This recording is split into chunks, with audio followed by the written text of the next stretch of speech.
Hello guys, welcome back to the channel. I hope you all are having a very wonderful day today. So today I want to be talking about the Seattle. Now, if you haven't joined my stream, then please do. At my Twitter handle is flying underscore micropolygon. You can go to Twitch and follow my channel so that you guys are notified whenever I went live. So this excerpt of video is actually from my stream. You can watch the full VOD on Twitch, and yeah, it's essentially when I want to push for the Worcester, and I need to go through this ship. Now the Seattle. Now Seattle is one of I guess the stinker in the line of American light cruisers, and I think the Cleveland is such an amazing ship, and the Worcester is also quite a very good ship. The Seattle is it's all right. It's definitely needs some help, in my opinion at least. Okay, now what is this ship? This ship is actually the Tier 9 American light cruiser. You have 12 152 millimeter guns with the signature American shell arcs. Your range is quite good, even though I'm running only reload mode in this in this instance. We can get to 15 plus kilometers, which is usable at tier 9, because after that it's just too hard for you to land your shells right at that point.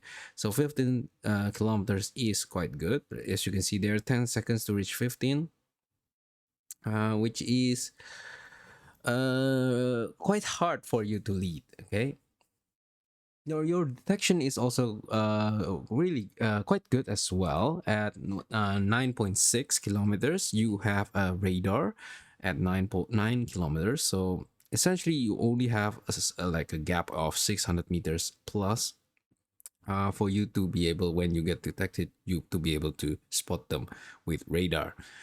Now you can run RPF so that you know which way the enemy is spotting you from, but in this build, I don't run RPF because I only have 14-point captain on this ship. Okay, I don't have, tons and tons of 21-point captains, guys. Yeah. This ship also boasts, a huge ton of consumables. You can see there in the bottom of the screen. 5 defensive fire, 4 radars, 4 heals, and 4 hydros. The hydros are normal for tier 9s, like 5 kilometers if I'm not mistaken, detection of ships, and 3 kilometers of torpedoes. Your defensive AA is also the same. Your surveillance radar, if I'm not mistaken, again, I kind of forget what the metrics are. Let me check, and let me check on ship tools. Radar are 40-second action time with a 9-kilometer detection range. So yeah, it's cooldown time about 2 minutes. So standard radar, and essentially your heal is also standard. And you actually, I misspoke there. In the hydro department, your torpedo detection range is 3.5 kilometers. Okay, so that is all for the consumables. Your airstrike is 8 kilometers, so it's quite good. It's definitely better than like Maso, better than sorry, your airstrike is 7 kilometers, so you're the same as a Marso, etc., which is definitely quite hard. Your AA is quite good with a very long range at 7 kilometers, but your DPS is only 123 on that range. Your most of your damage is actually on your medium range, medium DPS, which is from 4 kilometers to 2 kilometers. In that 2-kilometer window, you will have the highest DPS available for the ship.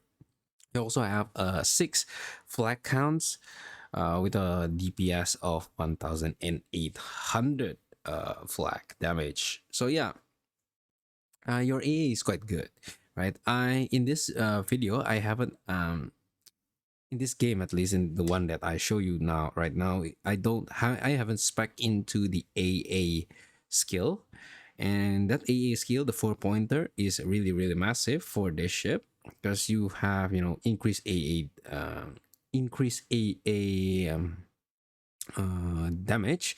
You also increase your airstrike depth charge damage.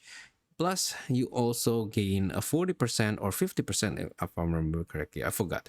Reload, a consumable reload cooldown reduction if your AA is on. So that's, I think most people just run that skill just for the consumable reload, I think. But the AA on the AA buff is also quite good. Okay, so the HE shells are sorry, the problem with Seattle is not the HE DPM or not the AP DPM. I think that the Seattle is decently decently having quite good HE DPM, right? If we check into the documentation, let me check again. I haven't checked it. So if we look at ship tools and we can say cruises and it'll say HE and tier 9. Let's see now. And the HE DPM of Seattle is actually second highest at 243,000 damage. And the only one beating it is the Seong, but the Seong has 127mm gun. So you cannot pen 30 millimeters like the Seattle can. So the Seattle is actually really, really high in terms of HEDPM. So that's not the problem with Seattle, right? It's not also not the problem with range. I think it's fine. The problem with Seattle comes from the horrible, horrible firing angles. Okay, your firing angles are so horrible that I think that it's insane, really, right? When you're pushing, it's about 40 degrees for you to get all 12 guns, and for kiting, it's 50 degrees. It's so bad that you know you, you can just blow up just by kiting. Okay, it's man. It's sometimes when I play this ship, I would just use like two turrets, as you can see here when I'm farming the Nagato there. I'm just using two turrets, and look at how much broadside do I need to give just to for me to be able to shoot all turrets. Damn. Yeah, you have good HE DPM, but the problem is that the angles to get all those HE DPM is insanely bad. So you are kind of like stuck in this position where either you want to lower your DPM by half, or you want to risk your ship. Okay, so it's a really difficult cruiser to play, really really difficult cruiser to play. That's why I recommend you to get the 1 point captain, 1 point captain skill, the incoming fire alert, just in case when you saw the detection marker say incoming, you slow down and turn out. That's the only way you can kite open water on the ship. Okay. Now, about the armor though. The armor is actually quite interesting. You can see there in the middle of the ship there is like a gap, and that is quite a shell catcher, right? If you're kiting away, ships can AP shells can pen inside in through your deck from that slot there for the aircraft. But in exchange for your bad third angles, your deck armor, the behind, if you look at the ship, just after the drop off, before after the bridge, there is like a massive drop off where the plane catapults are. That goes through all the way to the back turret. That's 51 millimeter of armor. Okay, so that is insanely armored.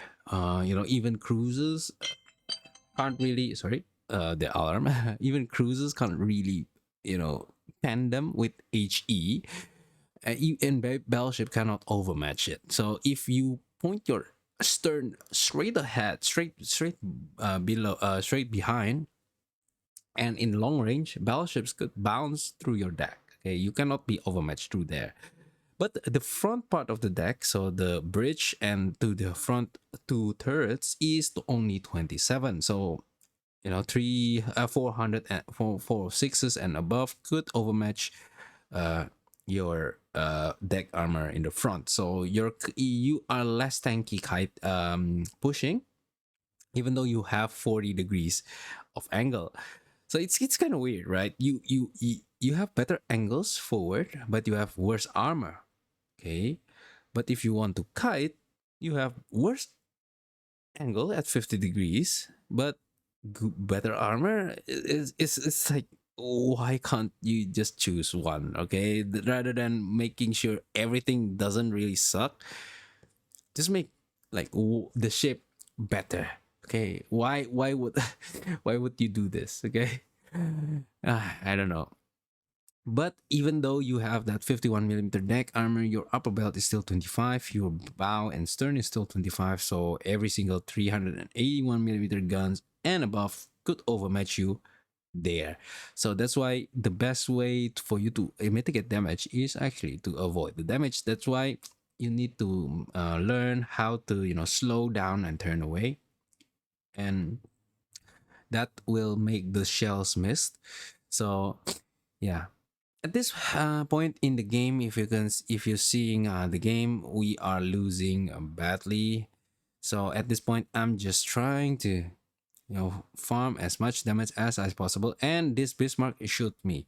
So if you look at my what I'm doing, I'm slowing down and turning out.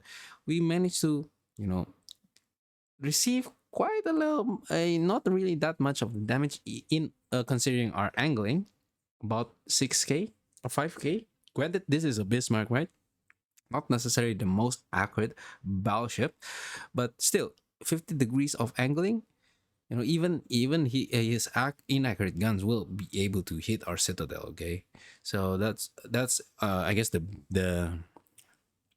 the play when you want to play this kind of ship. You need to know when to slow down and turn out. Okay, now I'm fighting this Alaska here. Now, if this Alaska is actually shooting AP, I will be dead soon. Okay, because his AP is just so overpowered. You have very good pan angles, and I am broadside, I guess, right? But I don't know why this Alaska is shooting HE. So yeah, I'm quite comfortable in showing him quite a bit of broadside, right? And the Alaska, since it is a battle cruiser, he has 60-second battleship duration fire chance, fires. So we can burn him down, and he cannot slot fire prevention. So I'm targeting him. I want to kill him in this game. If it's the last thing I do, I believe that our team is dying, and you know it's definitely a lost cause. So I just want to take this Alaska with me, and I kind of miss aim a bit. I think this Alaska is doing some juking and turning away, and this submarine is actually quite annoying. So I do a little bit of border humping here to to skid away from the enemy submarines as torpedoes, while we keep on burning down this Alaska here. Okay, we managed to get the fire on the bow, and he damage controlled. So at this point, I don't really care that much about angling. But as soon as I said that the Alaska shoot AP, again because of the dispersion or whatever, I don't know, maybe border humping, etc., he cannot deal damage to us. He doesn't hit us. So at this point, Alaska is slowly going down. He got, I think, burning and flooding as well. So he is definitely not surviving this. And as the games close, I managed to kill the Alaska. Okay. So next up, I think this is probably one of my best games in the Seattle. I haven't really, checked my recordings, etc. So maybe there is some games that are better than the Seattle. If you want to, full watch all the video, then go to my Twitch and watch the VOD. But essentially, what is different in this game? Now, this game is in a really good map because there is so many islands in the D side, but sadly the enemy doesn't seem to be wanting to go to the D side. So at this point, obviously I'm skipping this video a bit, so so yeah, I'm speeding through it.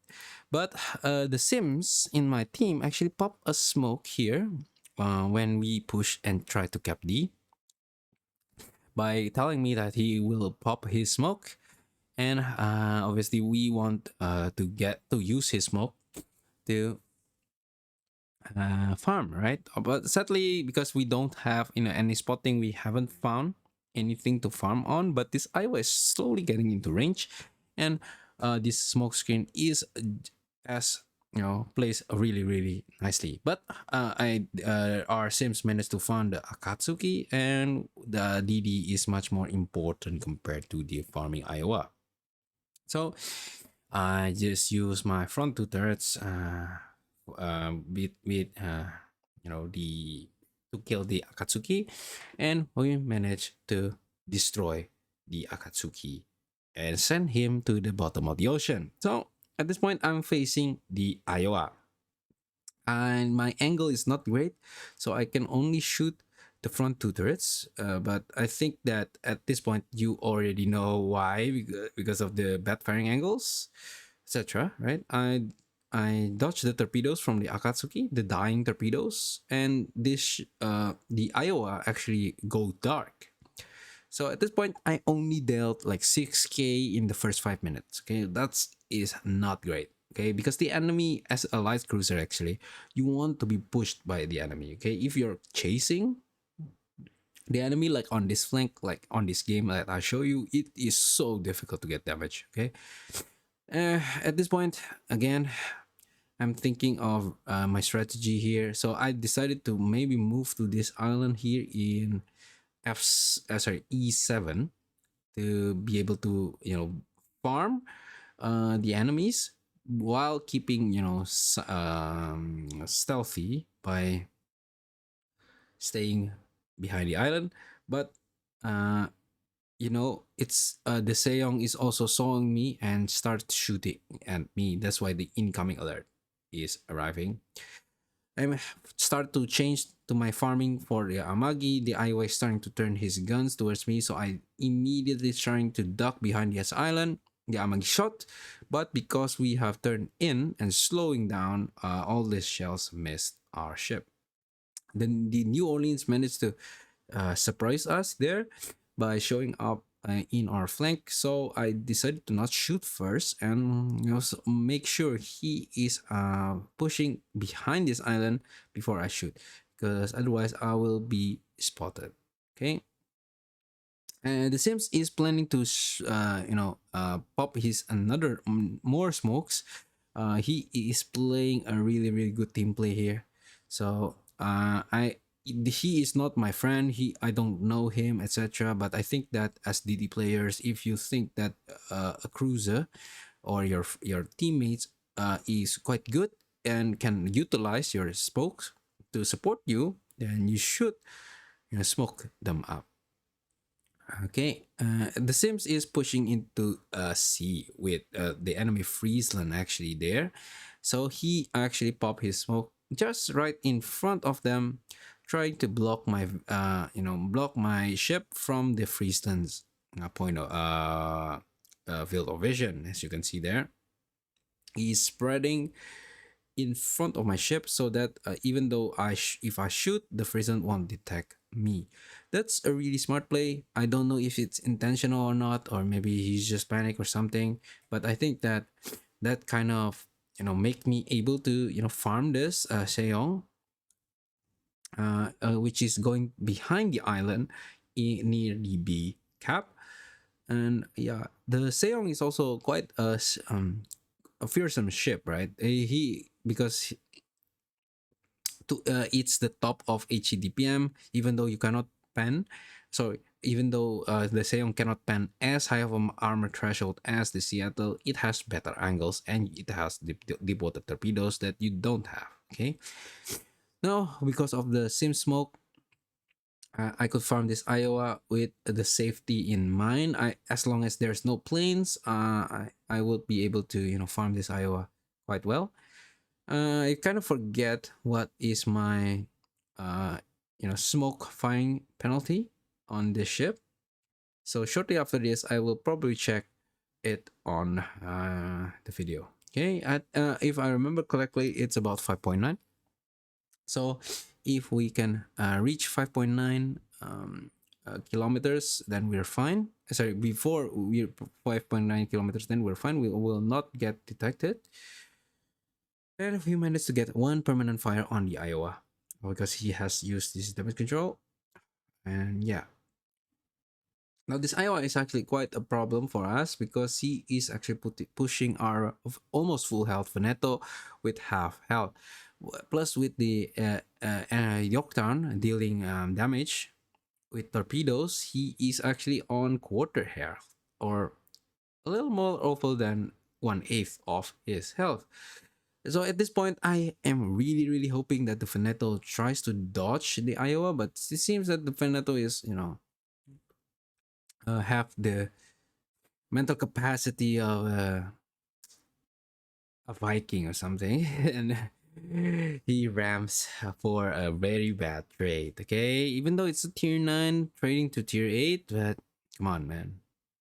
Now we managed to catch this Friesland off guard by popping our radar. Very good dispersion on the first salvo there. The Amagi spotted us and started shooting at us, so we obviously need to respect his AP and turn into his shells. And as you can see there, most of his shells hit our stern, managed to deal like 8k to us. This Friesland is dead.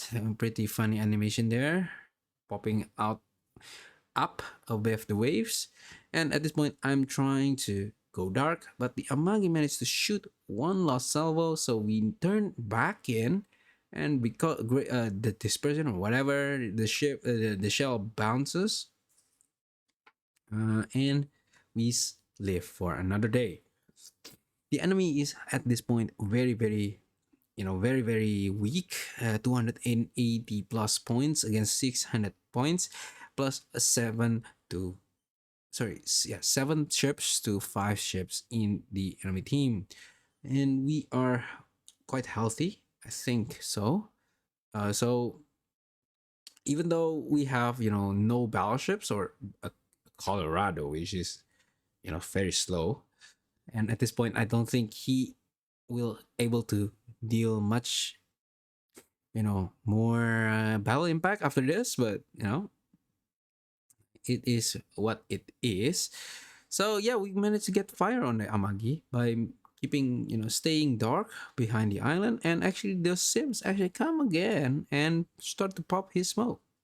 So yeah, I said Wilco, and I should have said thank you as well, but I kind of forget. Okay, and the Amagi is starting to get in range again of our arcs, and we lob it over this island.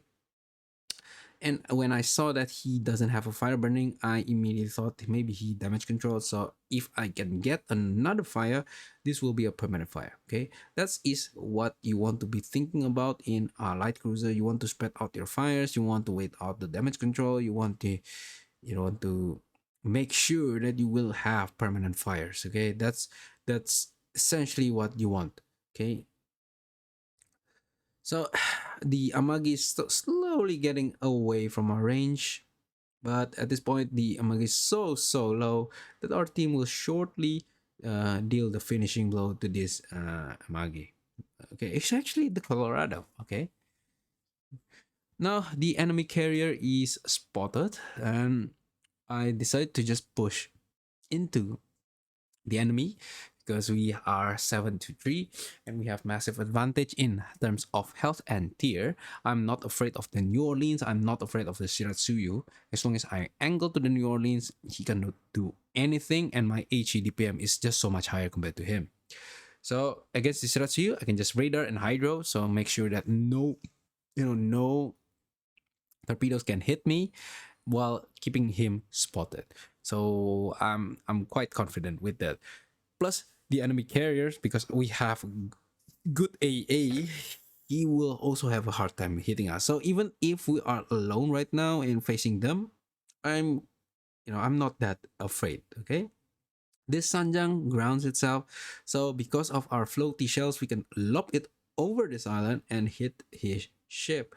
Not all ships can do this, as you can see. Only me are shooting consistently. The rest is just hitting the islands. So I keep on shooting, and I think I aim a little bit too high, so that the damage is not that insane. But this last salvo will be able to finish the Sanchang off. So yeah, it's a really good game. If we look at the stats there, let the game load. Okay, set 90k damage, really good. 53,000 XP, 3 destroyed, etc. Right? That's quite good. I'm running the red booster. I am top of the leaderboard, 1.856. So yeah, I mean, you can make it work. You can make it work. You can make this ship work. Anyways, that is all for this video. I hope that minimally you will be able to understand how you play Seattle. Maximally or minimum, you can just hope for the best. You can free XP the ship. Okay, this ship is a pain in the ass to play. Anyways, that is all for this video. I'll see you guys next time. Bye bye.